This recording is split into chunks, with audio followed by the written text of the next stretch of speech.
If you get a thorough understanding, or the thought contained in Part 10, you will have learned that nothing happens without a definite cause. You will be enabled to formulate your plans in accordance with exact knowledge. You will then know how to control any situation by bringing adequate causes into play. When you win, as you will know exactly why. The ordinary man who has no definite knowledge of cause and effect is governed by his feelings or emotions. He thinks chiefly to justify his action. If he fails as a businessman, he says that luck is against him. If he dislikes music, he says that music is an expensive luxury. If he is a poor office man, he says that he could succeed better at some outdoor work. Or if he lacks friends, he says his individuality is too fine to be appreciated.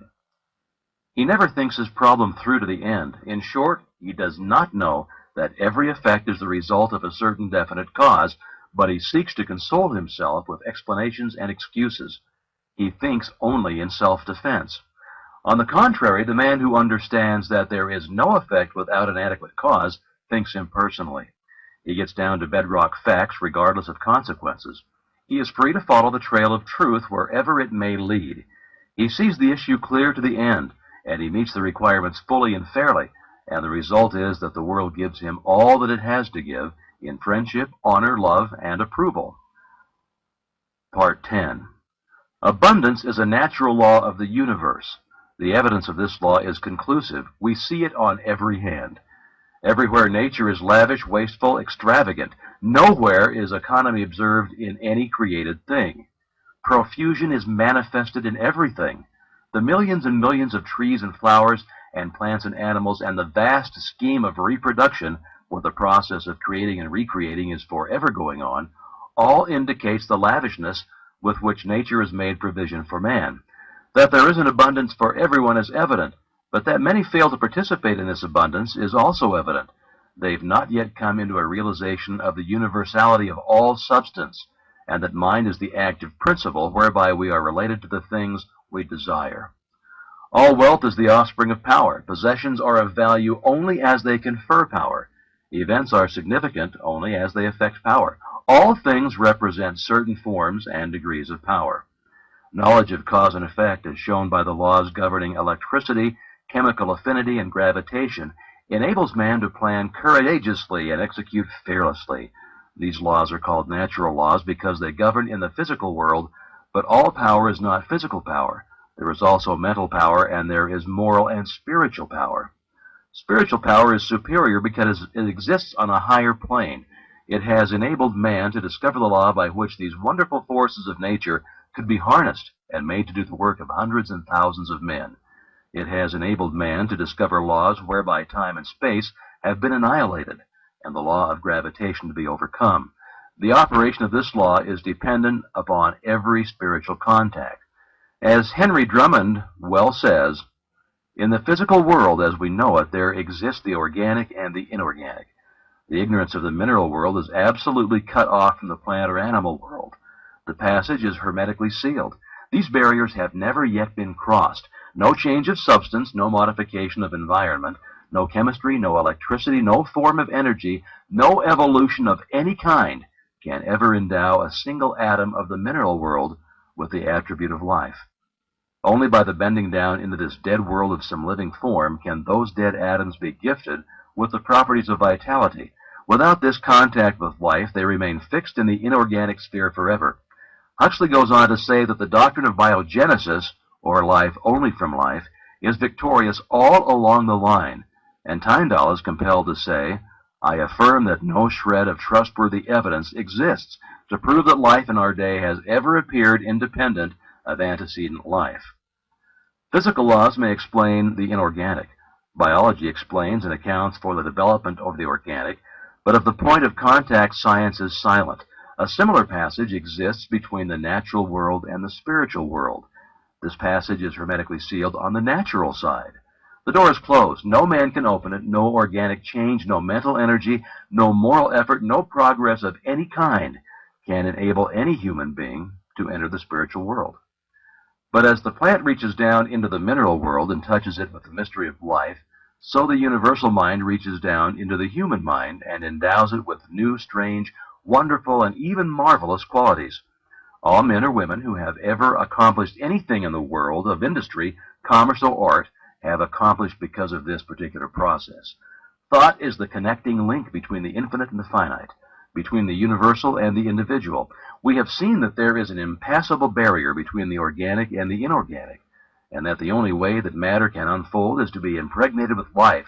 As a seed reaches down into the mineral world and begins to unfold and reach out, the dead matter begins to live. 1,000 invisible fingers begin to weave a suitable environment for the new arrival. And as the law of growth begins to take effect, we see the process continue until the lily finally appears. And even Solomon, in all of his glory, was not arrayed like one of these. Even so, a thought is dropped into the invisible substance of the universal mind, that substance from which all things are created. And as it takes root, the law of growth begins to take effect, and we find that conditions and environment. The law is that thought is an active, vital form of dynamic energy, which has the power to correlate with its object and bring it out of the invisible substance from which all things are created into the visible or objective world. This is the law by which and through which all things come into manifestation. It is the master key by which you are admitted into the secret place of the Most High and are given dominion over all things. With an understanding of this law, you may decree a thing, and it shall be established unto thee. It could not be otherwise if the soul of the universe, as we know it, is the universal spirit. Then the universe is simply the condition which the universal spirit has made for itself. We are simply individualized spirit and are creating the conditions for our growth in exactly the same way. This creative power depends upon our recognition of the potential power of spirit or mind and must not be confused with evolution. Creation is the calling into existence of that which does not exist in the objective world. Evolution is simply the unfolding of potentialities involved in things which already exist.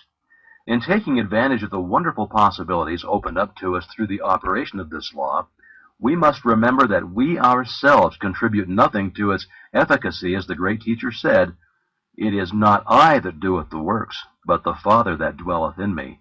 He doeth the work."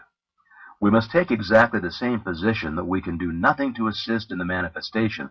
We simply comply with the law, and the all-originating mind will bring about the results.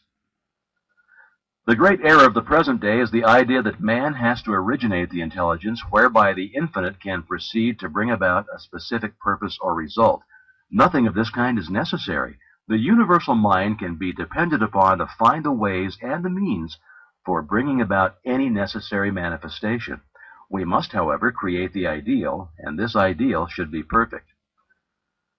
We know that the laws governing electricity have been formulated in such a way that this invisible power can be controlled and used for our benefit and comfort in thousands of ways. We know that messages are carried around the world, that ponderous machinery does its bidding, that it now illuminates practically the whole world. But we know, too, that if we consciously or ignorantly violate its law by touching a live wire when it is not properly insulated, the result is going to be unpleasant and possibly disastrous. A lack of understanding of the laws governing in the invisible world has the same result, and many are suffering the consequences all of the time. It's been explained that the law of causation depends upon polarity. A circuit must be formed. Now, this circuit cannot be formed unless we operate in harmony with the law. How shall we operate in harmony with the law unless we know what the law is?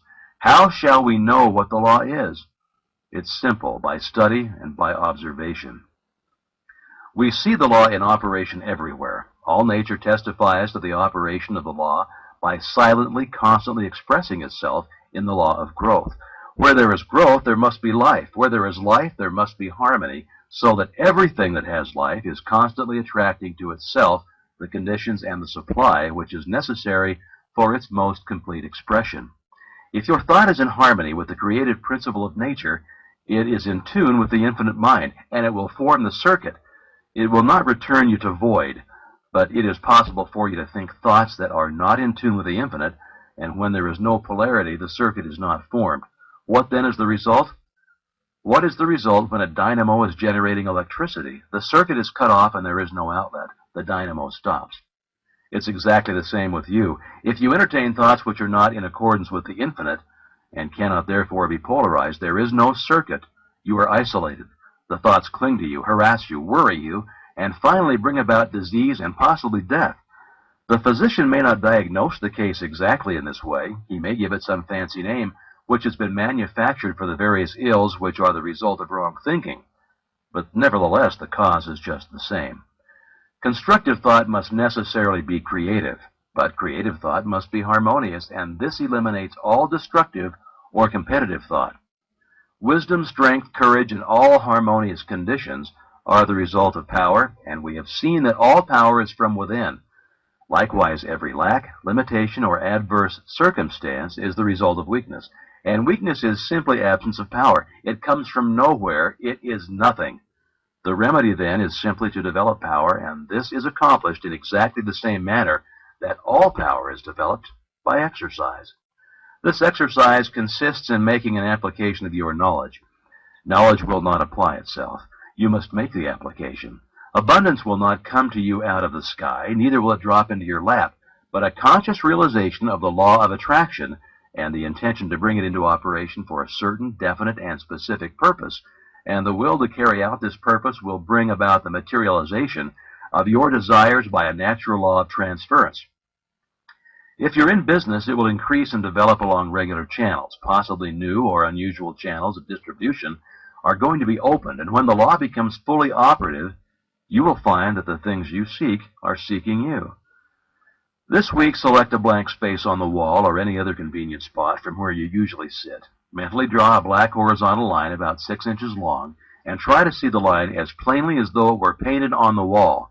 Now mentally draw 2 vertical lines connecting with this horizontal line at either end. Now draw another horizontal line connecting with the 2 vertical lines. Now you have a square. Try to see the square perfectly. When you can do so, draw a circle within the square. Now place a point in the center of the circle. Now draw the point toward you about 10 inches. Now you have a cone on a square base. You will remember that your work was all in black. Change it to white, to red, to yellow. If you can do this, you're making excellent progress, and you'll soon be enabled to concentrate on any problem you may have in mind. When any object or purpose is clearly held in thought, its precipitation in tangible and visible form is merely a question of time. Remember this, the vision always precedes and itself determines the realization.